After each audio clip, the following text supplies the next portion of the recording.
Hi, today I'm here to introduce you to Todd Slobodnyak. Hi, Tricia. Hi, how are you? Good, how are you? Well, I'm super excited that you're here. Your organization is something new that I learned about. So I'm going to call it the Attack because you told me I could. Yep. But I know this stands for something. Tell us. Yep, so it stands for the Adams Township Training and Aquatics Community Center. So where is this center at? You can come help us dig it at this point. Is where we're at. So right now, we have a couple locations we looked at, but we have land earmarked over in the Adams Township Community Park. Okay. And the goal, from my understanding, is that you would like to, in the near future, to build an amazing, state-of-the-art aquatics and recreation center. Correct. Yeah. So let's imagine that this center is being built right now. Tell me a little bit about what I might find there. Yeah. So ideally, in the state of Pennsylvania, there's a lack of pools. We call it a desert of pool space. Okay. Mostly the pools are tied to high schools, YMCAs. There's not really a community pool. It's used for a lot of different uses. So this pool would be serving, limitless opportunities between youth swim programs, swim lessons, but even Parkinson's programs, arthritis programs, special needs swim lessons, all the way down Special Olympics. Special Olympics, correct? Yeah, we've been talking to some subsidiaries of Special Olympics, Paralympics.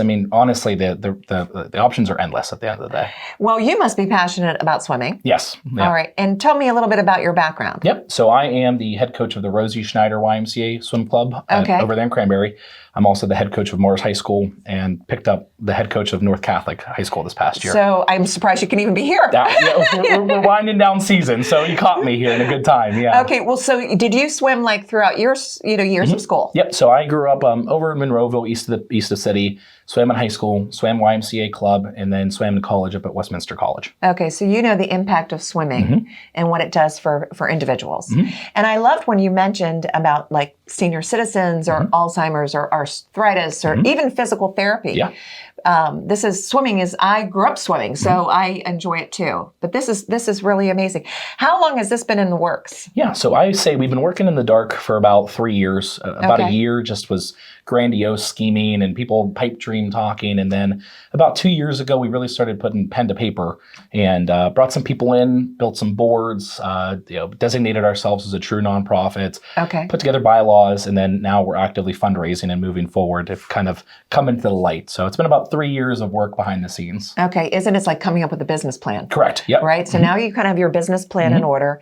And from my understanding, you're right now in the process of getting a feasibility study done.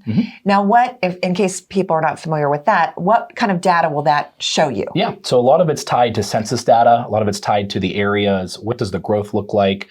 What kind of impact on the community would this make? Local businesses, and also identify, hey, what are the types of things that we would need to make sure that this type of facility can be supported and sustainable? Right. Have you researched, I'm sure you have, actually visited other places that have a facility like this to kind of see a comparable? Yeah, there's 2 sites that we pretty much look at or we try to compare to. One is up in Geneva, Ohio. It's called the Spire Institute. Okay. That's a private school, but they have some medical uses up there too. Then the other one's Milan Park down at WVU. Okay. There's a couple centers like this across the nation. It's just none of them are close nearby. They're a haul. All right. So it sounds like this would be something that would be very impactful and beneficial in our community.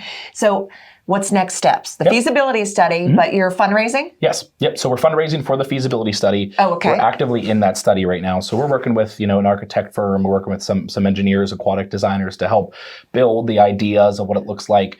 Once that's funded and all the data comes back to us, then we sit down with potential partners, sponsors, township to say, okay, the data says we should do this. We know this is a good thing. How do we work this out? Who's paying for this? Who are we partnering with? How do we make sure that this thing comes to life? Okay, so when are you expecting the feasibility study to be done? Yeah, pretty much I would say by the end of the year. Usually we spend a little bit of time going back and forth on some of this data and some of these engineers and architects, but ultimately we're hoping to have some good information by the end of the year. Okay, so what's your next fundraising event? Yep. So we have on the 27th, we have a diner night. So we have a couple local restaurants that have partnered with us. You go and eat there. Some of that money kicks back to us. And then in May, we have a Divas and Drinks event, which is over at Adams Township. It's about bags and wine. And it's something my wife and would love to go to. But we just have these grassroots events that you can find on our website. You can look and see any of the events that we have coming up. All right. So yeah, definitely check out more information about this project, because I've read about it and it's amazing. And I know this is just the beginning of fundraising, just the beginning of the project. We wish you great luck. Thank you. As it progresses, will you do us a favor, Todd? Yes. Will you come back and let us know? Of course. I'd love to. Right. Well, thank you. Thank you. And thank you. Thanks. Thanks for watching this episode of the Butler Buzz. If you want to see more, just click on the playlist button up here. To keep up to date with all of Armstrong Neighborhood Channel, click on the subscribe button down here. Hey, I suggest you do both. See you next time.